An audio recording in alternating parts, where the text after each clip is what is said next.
Assalamualaikum warahmatullahi wabarakatuh.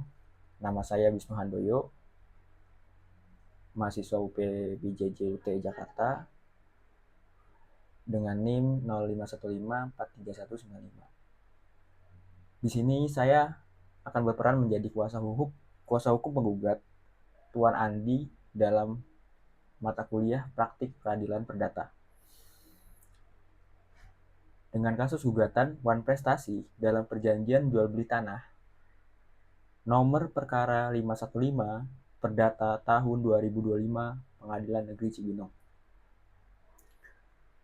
Kami telah menyerahkan kesimpulan secara tertulis kepada majelis hakim dan kepada pihak tergugat.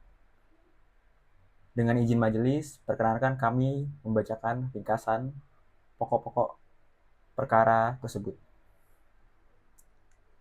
Yang pertama, bahwa pada tanggal 15 Januari 2023 antara penggugat Tuan Andi dan tergugat Tuan Budi telah terjadi perjanjian jual beli sebidang tanah seluas 1.000 meter persegi yang terletak di Kecamatan Cisarua, Bogor, dengan harga yang telah disepakati sebesar 1 miliar rupiah.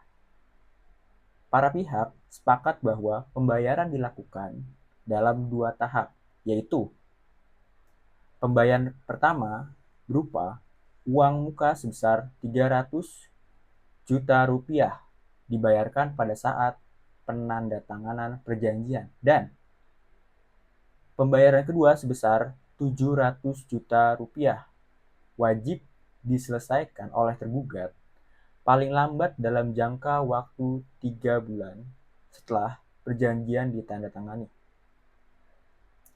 Yang kedua, bahwa sesuai perjanjian tersebut, penggugat telah melaksanakan kewajibannya, yaitu menyerahkan penguasaan hak dan menyediakan dokumen kepemilikan tanah.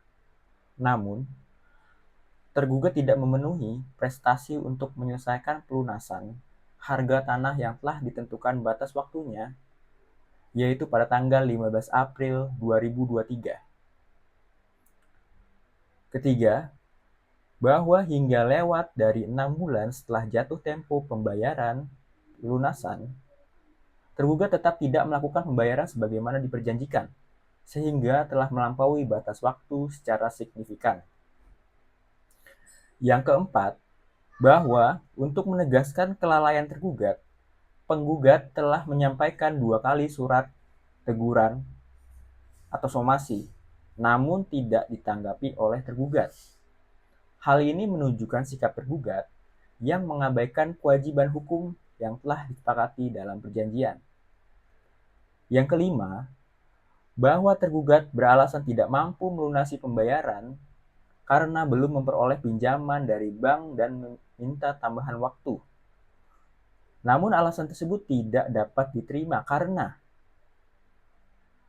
tidak ada ketentuan dalam perjanjian yang mengaitkan kewajiban pembayaran dengan persetujuan kredit bank. Lalu, ketidakmampuan pribadi tergugat bukan alasan sah untuk menghindari wan prestasi sesuai ketentuan hukum.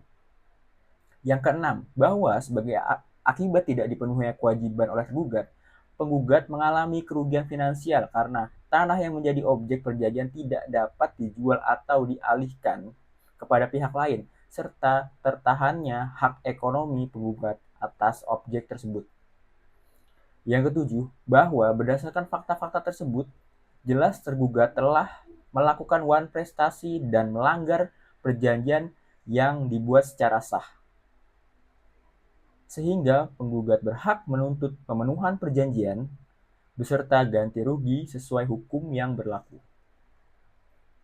Berdasarkan seluruh dalil yang terbukti, kami memohon kepada majelis hakim yang mulia untuk menjatuhkan putusan sebagai berikut. Yang pertama, dalam eksepsi, menolak seluruh eksepsi yang diajukan oleh tergugat dalam pokok perkara. 1. Menerima dan mengabulkan gugatan penggugat untuk seluruhnya. Kedua, menyatakan tergugat telah melakukan wan prestasi terhadap perjanjian jual beli tanah tanggal 15 Januari 2023. Yang ketiga, menyatakan perjanjian jual beli tanah dibatalkan. Yang keempat, menyatakan uang muka tahap pertama sebesar 300 juta adalah hangus dan menjadi hak penggugat sebagai ganti kerugian. Yang kelima, menghukum tergugat untuk membayar ganti rugi imaterial kepada penggugat sebesar 50 juta rupiah.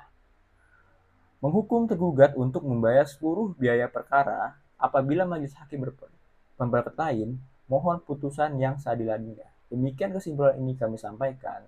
Terima kasih.